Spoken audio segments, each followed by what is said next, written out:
Hi, welcome to Let's Talk About Love Stories from Everywhere. I'm your host, Jill Ferguson, and today I'm with Danielle Brooks.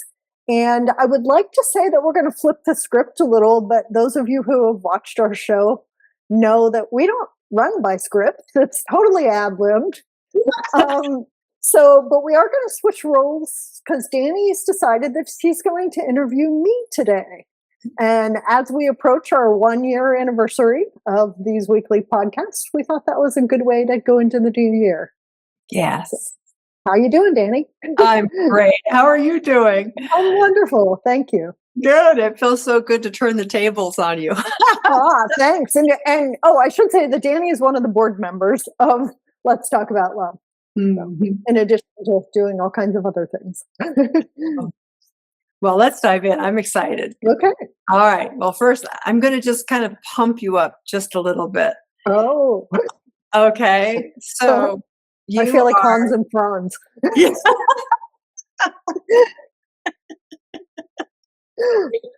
You are a prolific writer, published in prestigious platforms such as the Washington Post.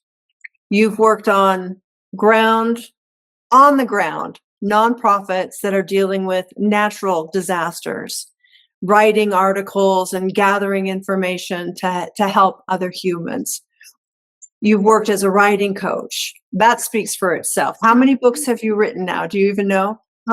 There's 33. My 33rd book just came out on Sunday, and with my own name on the front cover. And then I've written about 3.5 dozen for other people with their names on the front cover.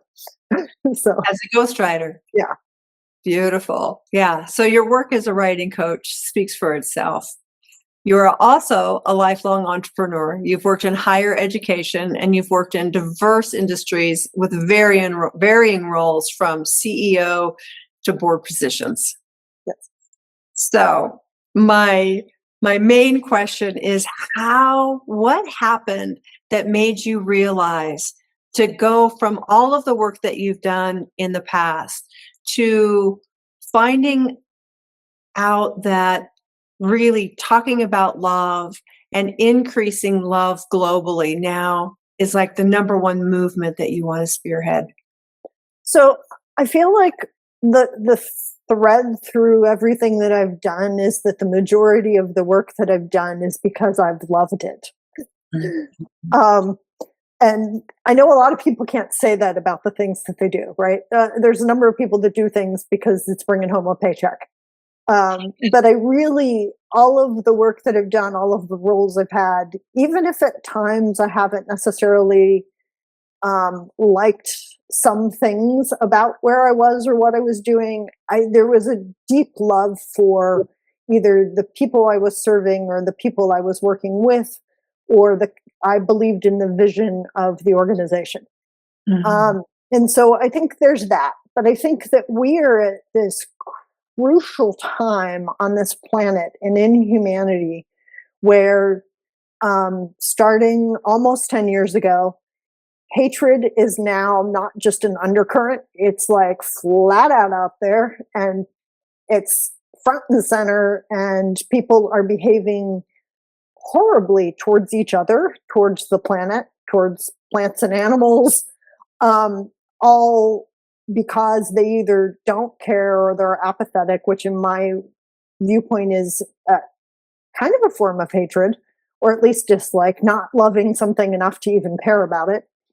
And I felt like we need a love movement, a grassroots love movement that just is trying to spread love around the world. It's trying to change people in a positive way where they're really leading with their positive emotions instead of their fear. Mm-hmm. Because I find that at the root of hatred tends to be fear. People don't understand. They don't feel heard. They think other people are so much different from them without understanding that they're not. And so, so that's kind of why. That's the why now. But I hope answered your question. It did. What was the moment? Was there one moment where you said, like, I've got to do this. I've got to create this company. Was there an insight, a vision, a moment? So I had been doing some healing of my own, Mhm. and I had been working with a somatic therapist and doing some plant medicine journeys in order to get to healing for myself. Mhm. And in one of those journeys, I saw the word truth all in capital letters, and it was like it was carved out of marble. And um, and I one of the things that came to me then is that we're believing so many things as truth that aren't truth as humanity. And then after the truth eventually came in this very um, almost neon tubing version of the word love. And it was like, love is the way to get us to truth with a capital T.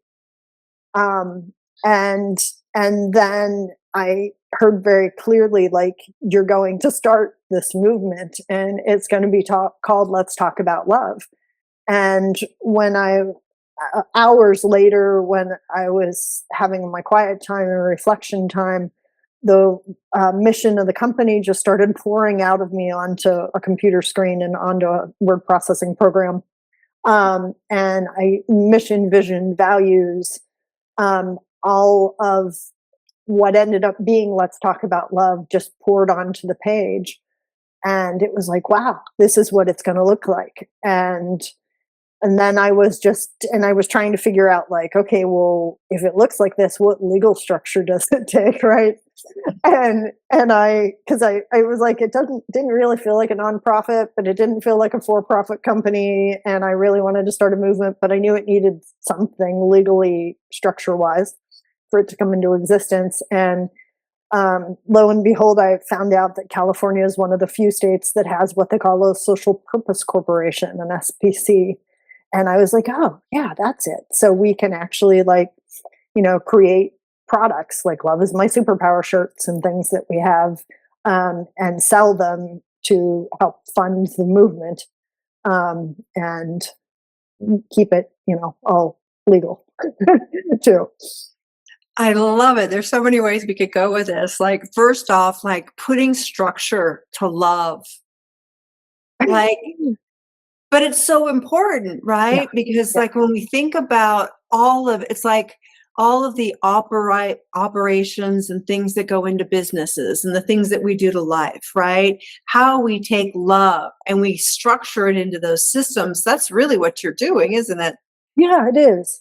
It is. I give, like, total props to people that have come before me, like 25 years ago or more. The Heart Math Institute started doing its research and about how we can be more heart centered, and they brought that into corporations all through America, and they've done all kinds of scientific studies about it. And so I feel like those are predecessors of the work that we're doing. But this has got a different spin on it, right? It's got a multimedia component. It does have the business consulting, but we're doing it in a completely different way. Mhm. Um, and yeah, it's been exciting to get off the ground and to grow it. And I love this podcast that I do and all the guests on all Mhm. different subject matter, because I really, really strongly believe that everybody, regardless of what age you are, has a story, and that all of those stories are important. I so admire how you literally got the insight and hit the ground running. Like there was not even a pause between the realization and oh, I'm doing this. Yeah. And I think that's very, very typical for you. Once you make up your mind to do something. It is, but I will say, like, I was super enthusiastic to get this kind of off the ground, and then and we launched on November 11th, 2024, and had a worldwide heart opening meditation Zoom call that went really amazing. There were people from 5 continents, and it was just beautiful. And then a few weeks after that, I found out that my father was diagnosed with cancer, and not a kind of cancer that you recover from. And my mother was not well and is not well. And, um, and so things didn't take off, right? Like like my time and my energy and stuff was divided different places towards other things that I love, other people that I love. So the company start has been a lot slower than I anticipated, but I also feel at peace about that, and that's okay. It will grow at the rate that it's meant to grow, in the timing it's meant to grow. And so and that doesn't mean I'm not doing things, right? Like we're releasing on February 14th. And I don't know if this episode is coming out before or after that, but on February 14th, we're releasing an anthology, our first anthology called Lessons in Love, that people from all over the world again have contributed to, or at least from 3 or 4 countries. And it'll be the first of many books that we put out. And so and like I said, this podcast releases every Tuesday.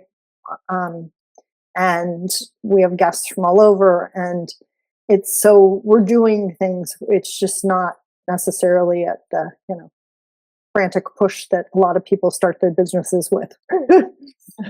Well, I'll take Jill at half mast any day. That's probably worth like 5 people that are at full mast. So, but that's a really beautiful segue into my next question. Is you said that truth and trust and love come together. Yeah. So how is love trustworthy?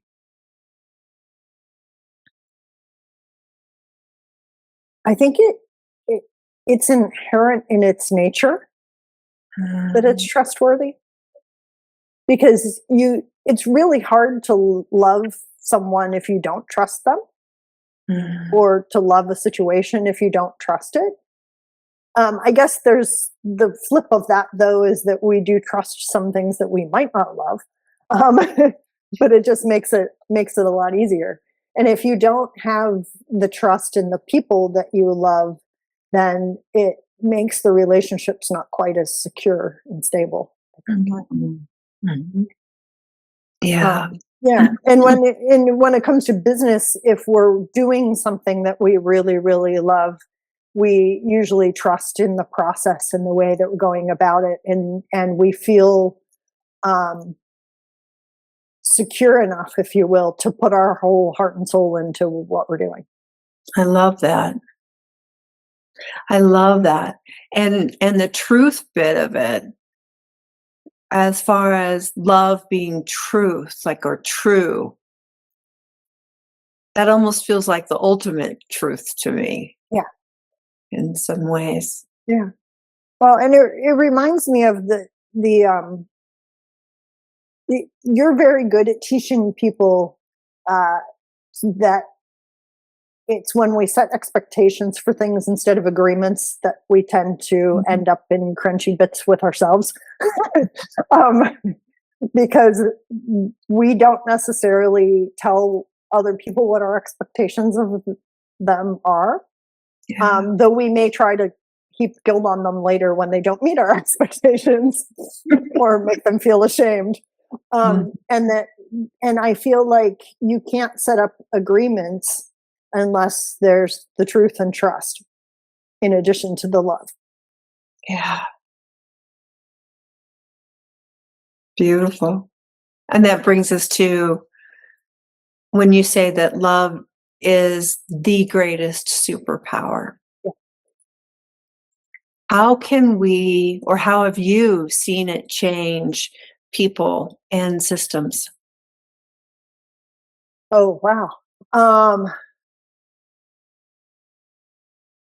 I've seen people who have been addicts, who have changed and overcome their addictions once they've learned to love themselves. I have seen moms do superhuman things for the love of their kids when their kids are in danger, or spouses give parts of themselves up to their spouse if their like person needs a transplant or anything. Um, I I feel like there's so many directions, right? That love can help change lives. It can help change people. It can just the fact that if you have a love for humanity, it causes you to act different to other humans that you see instead of getting judgmental against them or not understanding um, that that could have been you, right?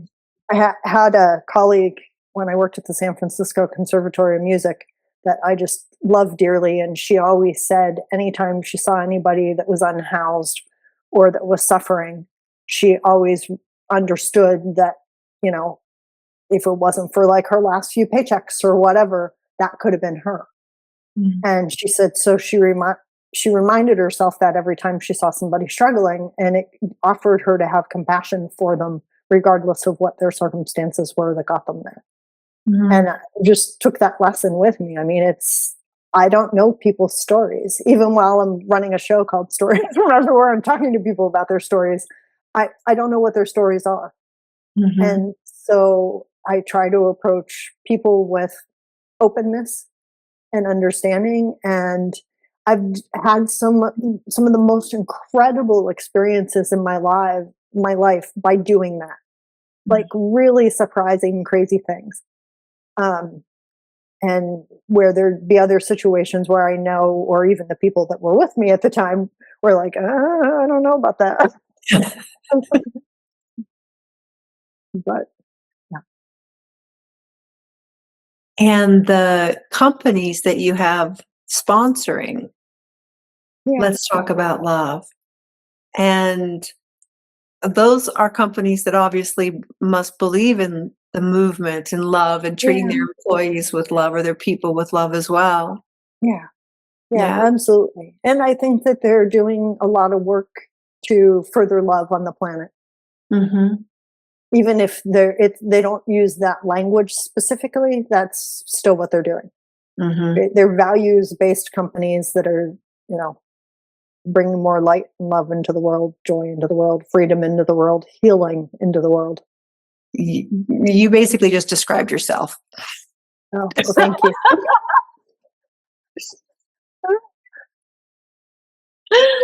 Okay. So, what are some ways elevating love practically can look like in our everyday life? Being kind. Being Mm. kind to, I mean, it's like I guess we think sometimes it has to cost something to us, like financially, right? Like, oh, we need to donate to this charity or we need to do this, but it's just being kind to people, like stopping on the street and talking to them and not talking to them in a way that's like, oh, what do you think of the weather? Unless you're using that as a segue into actually talking to them. Yeah. Um, I I do work for Garnet Morris, who's an entrepreneur in Canada, and he has been known to say that he never asks people how they're doing. He wants to know why they are in the state that they're in, why they're in this emotional state today. Mm. And he said because he really feels like that's the crux of everything. And so it's not just, you know, trying to what do you want, but it's like why do you want it, what's the how behind this, what's the why behind it. Mhm. um and sometimes we never know, right? I spent one day talking to an unhoused man that is frequent in our neighborhood. And my husband and I were eating at a restaurant outside with her dog, and I saw the guy go into walk, a laundromat, and I felt the nudge from spirit saying, "Ask him if he wants a meal." And so when he came back out of the laundromat, I said, like, "Excuse me, like, would you like us to buy you some food?" And he's like, "Oh yeah." that would be wonderful, anything. And I'm like, no, no, no, here's a menu. You pick what you want. Let me know. I'll go order it. And to me, that was really important that he still has agency. And that I can help provide that agency by not just saying like, here, I bought you food and you're going to eat it. Right. Um, and I'm not telling the story to say like, oh wow, she did this wonderful thing, because that's not the point of this. The point of it is that he then said to me, he started getting teary eyed, and he said, "I can't believe you offered to do this today." And I said, "Well, like, why? What's today?" And he said, "I got a call this morning." He said, "There's a woman who lives around the corner, and sometimes I stay there, and she lets me use her phone number." And he said, she tracked me down this morning and to tell me that my brother had been murdered. And he said, so I found that out like an hour ago. And he said, and so I can't believe that you guys who are strangers have just offered me something, because I'm in a lot of pain today. Mm. And that to me was like, oh my gosh, I listened to the nudge inside of me to do something. And so we started talking to him. We talked to him about like, so, what's your story basically? And how did you end up here? And he proceeded to tell me he was probably close to 60, and he had been on the streets since he was 14 mostly. And that he actually liked being on the streets as opposed to being stuck in a place with four walls. And it was just very enlightening. It was educational for me to learn why somebody chooses what he had been choosing. And it was amazing to know that if we listen to that still small voice inside of us, how much we can connect with other humans and help them and show love. Mm-hmm. You just bridged beautifully the concept of love versus the feeling of love. When you were sharing that story, I could feel the love. Yeah. Yeah. I think there's so many of us that think that there's the action of love. It could be like you said, if I do this or I do that, if I donate some money. But the feeling that one gets when they do take the action that gives them the feeling of love. Now that's good stuff right there. Mm. Yeah.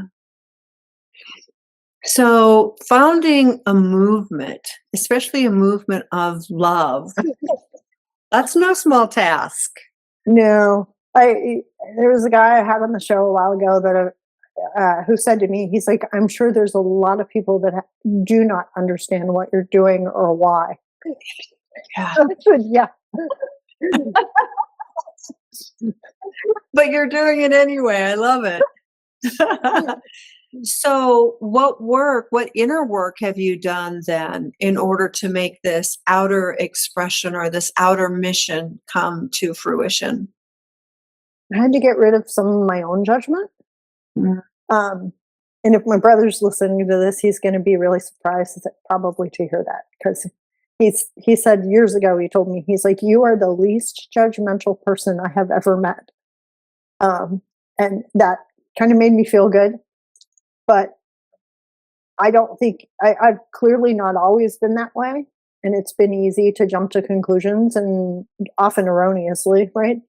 Because I think when we are quick to judge, we are oftentimes we're judging based on our own stuff, and we have no idea about anything else. Mm-hmm. But so I've gotten rid of some of that. I've gotten rid of not being okay with vulnerability, because for me to publicly state like, yes, I'm going to start a movement that's based on love, that puts you in a pretty damn vulnerable position.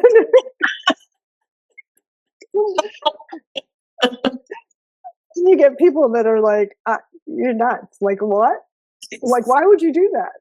That's not a good business model. Right? But so those are some of the things. and I've also had to get um, strong in being willing to stand in who I am and what I believe, regardless if anybody stands with me.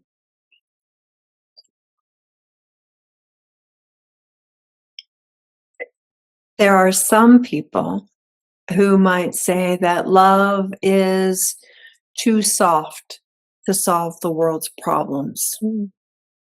What would you say to them? Um, First of all, did you know that your heart is the first thing that's created in utero before your brain? Mm. And so I don't think it's uh, a mistake that we center love in heart space instead of brain space, so that we are born with an innate ability to love when we come out of the womb, probably even before we get there. Mhm. Um, and so for me, that becomes a testament to this is one of the strongest forces on the planet. And if you look at um, animals and plants, they all show forms of love, whether it's to their offspring or like plants clearly love the sun because they'll actually move, and trees, they'll move their whole beings towards the sun, right? And I'm sure there's some scientists out there that are going to say, oh, but that's because they're trying to get more chlorophyll and all the vitamins that the sun gives them. But I think that there was a study once that there was a gentleman that was measuring, I don't know what measuring device he had, but he had a device that was around and he went over to trim the plant and the plant responded with like, no, don't cut me. Like there's yeah. a study out there that yeah. Well, About, in the hidden life of trees, they talk about if one of the trees in a grove of trees gets diseased, all the other trees send nutrients and try to support that tree. Mhm. And so I think that's another way of, whether you want to call that love or biology, I don't know, but it's another way of showing care, Yeah. right? A non-human way. Um, that is just amazing how communities come together to support one another, whether they're human or non-human. Mm. And when we look at the world's problems today that are based upon so many distortions of fear and greed and control and dominance, um, when those are even approached with love and compassion, Yeah. it's powerful. Yeah, Yeah. absolutely. Yeah. Whew. Okay, good stuff. Where do you personally struggle with love? Oh, I think I personally struggle with love, with being 100% vulnerable with the people that I am romantically involved with or very intimately involved with. Mhm. Um, I think that that's been over the course of my life, right? I'm not just talking about right now in this moment. Um, but being completely 100% vulnerable. Um, it, and I'm guessing there's that's sometimes not just me, right? That yeah, when there's a lot on the line, we tend not to be 100% transparent and vulnerable. We hold stuff back. We may Mhm. not use our voices or show our love as much as we would like to, for Mhm. fear of rejection or for just seeming too much to somebody. Mhm. Um, Mhm. yeah. How would you define love? Ooh.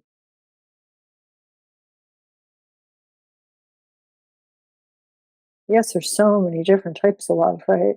Like agape love, which is God's love, and there's all the distortions of love that we have in the various. forms. I think that love is being present for somebody and willing to see all of their parts with them and accept all of their parts with them, in compassion and affection and honesty. Mm. It's standing in truth with them and trusting, allowing them to trust you to be there, and vice versa.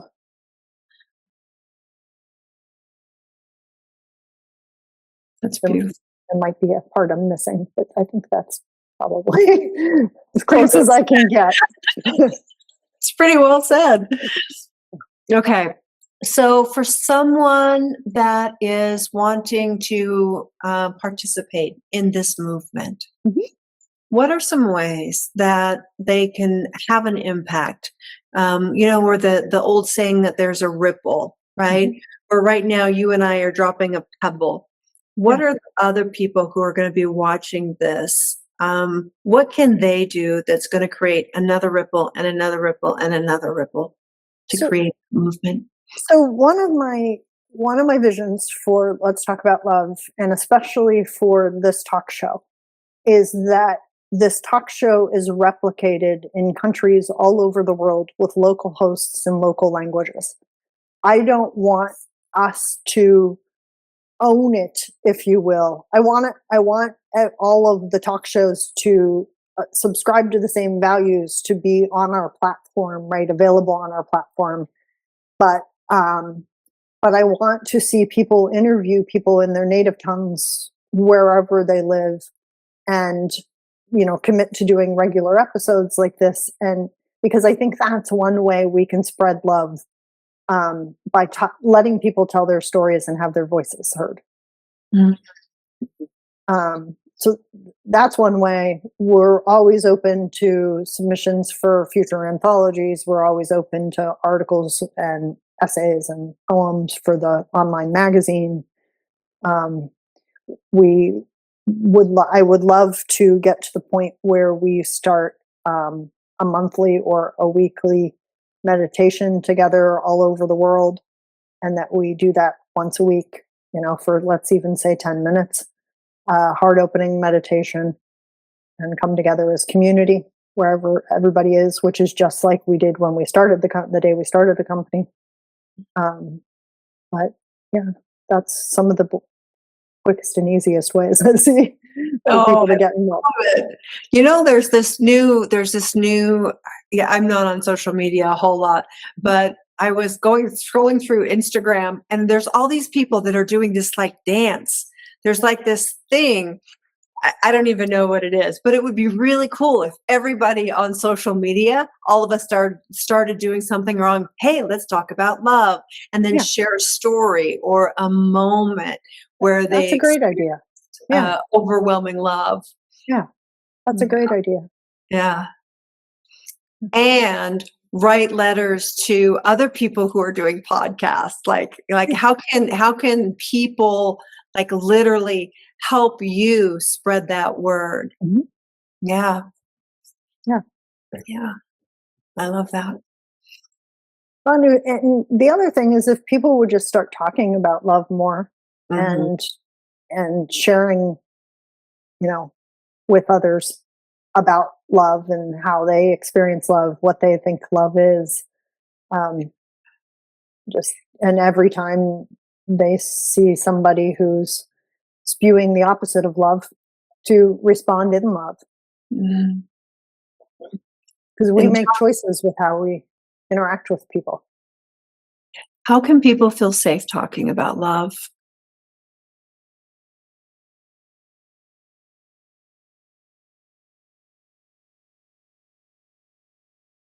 I don't know the answer to that, actually, because I think, like, whether you talk about love or you talk about the New York Jets, or anything, right? You still have the same level of feeling safe or unsafe. Mhm. um, that it's just having a voice becomes your choice if you want to have a voice on the subject matter or not. And there's always, always, always going to be haters that Mhm. are out there and people that troll you. And you just don't read the troll comments. I mean, all the art you mentioned, all the articles that I've written, and there's been lots of them, and all the publications that I've written for. And there's always people that write negative comments to stuff that I've written, and I just don't read them. I don't read the comments. So, like, I'm sorry if you now hear me say that and you've written something really nice and I haven't responded, but that's but I guess that's one way of me keeping myself safe. Mhm. Yeah. I've had other people in my life that have read comments on things I've written, and I've watched them get really, really angry around me, for me, and be like, "Well, they said blah blah blah blah blah blah," and I'm like, "Okay," and they wanted to like tear the people new ones, and I'm just like, it doesn't matter. Like, there's people that I feel like they have way too much time on their hands, and all they're going to do is troll Mhm. because I don't know if they think it gives them power, Mhm. but that's not where I am, Mhm. and that doesn't affect me. Like, I'm not. Mhm. That's responding in love. Yeah, Mhm. Yeah. So whereas love may not be safe, it's still worth doing anyway. yeah. Mhm. Well, and it feels like it's just as safe as anything else. Right? Yeah, we just take away the story. Yeah, yeah. Yeah. Yeah. Okay. How else can people find you? What else do the people who are watching this video need to know? Oh, they can find me at jillferguson.com or creatingthefreelancecareer.com or at letstalkaboutlove.world. Um, I'm a lot of places. I'm on LinkedIn. That's the place I'm most active. Mhm. My books are at every major retailer, Barnes and Noble, Amazon, Books a Million, all of them. Mhm. Um, and I don't know what else. Did I miss anything? I would just say that whenever I refer anyone over to you, I always say there's nothing that she can't do. Oh, thank you. I don't know.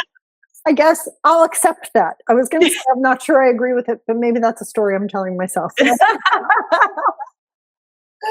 No, yeah, and you've sent me some amazing, amazing clients, Yeah. and yeah, I guess the reason I wanted to start a movement as opposed to any other structure of what Let's Talk About Love is because I believe in the power of collaboration, and Mhm. I believe in the power of partnership and community. And I feel like in the time where things are feeling pretty scary for a lot of people, that the only thing that we have that will overcome that is community, partnership, collaboration, people standing up with each other, arm in arm, saying, like, we're going to raise our voices and say this isn't okay. And we're doing this in love. We're not doing this out of fear and hatred. I'm standing with you because I believe in you and I want changes to happen. Mhm. Right. And I think that that's the only way for us to make real lasting changes. And I think Beautiful. if history hasn't taught us that yet, then we haven't been paying attention. So I didn't mean to get semi-political. But No, it's beautiful. That was beautiful. Thank yeah. you. So let me ask you a question. Why did you decide to be a board member when I asked you? Oh, because I love love. I love everything about love. I'm just a big love bug. And Once how I do you define love, Danny? got over, oh, this is love right now. Yeah. For me, how do I define love? It's everywhere. Once I got over the fear of love. I mean, I remember times when I was married, my husband would be standing at the kitchen sink doing the dishes. And I would go up and I'd have this urge to wrap my arms around him.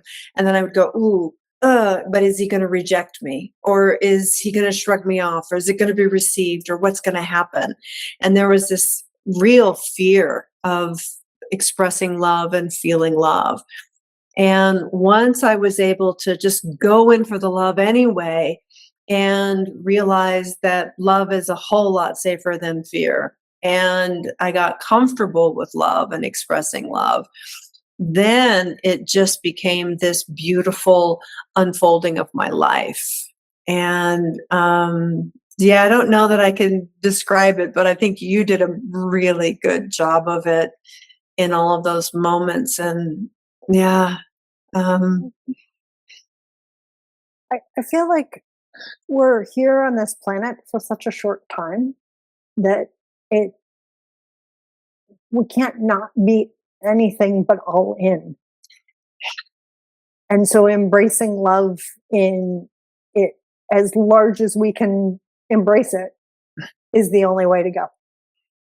yeah, and it's scary in the beginning. Yeah.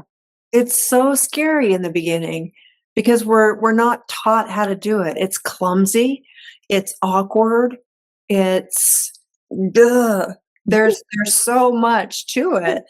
And I think now, as we go through this transition, like you said, all of the people that are having so many difficulties and the challenges, and this is where I think love is really needed the most. And I think humans are doing, I see it more than I've ever seen before. People who are talking about love and sharing love and expressing love.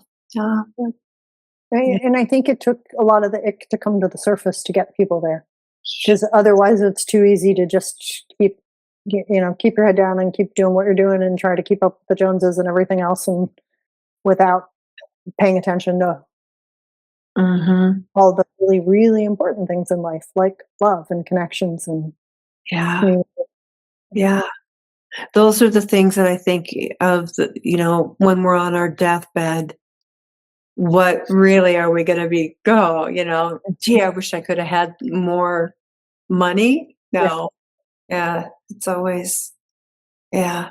yeah, Love, kindness, joy, yeah, play. yeah. Yeah. Freedom. Freedom. Yeah, Yeah. but not in uh, a warped sense, but feeling free to Mhm. express ourselves and free to be ourselves. Yes, and that's where the unconditional love comes in, when I can see somebody expressing themselves and go, "Whoa, look at you. I Yeah, wouldn't do that, but good for you." yeah, You yeah, know? exactly. There's that acceptance and there's like, "Good for you," you Yeah, know? yeah, Yeah. yeah. Mhm. Well, thank you so much for interviewing me. Thank you for letting me interview you. I I'm love ex you. I love you too, so much, so much. I'm so grateful to be on this journey with you. Thank you. Mhm.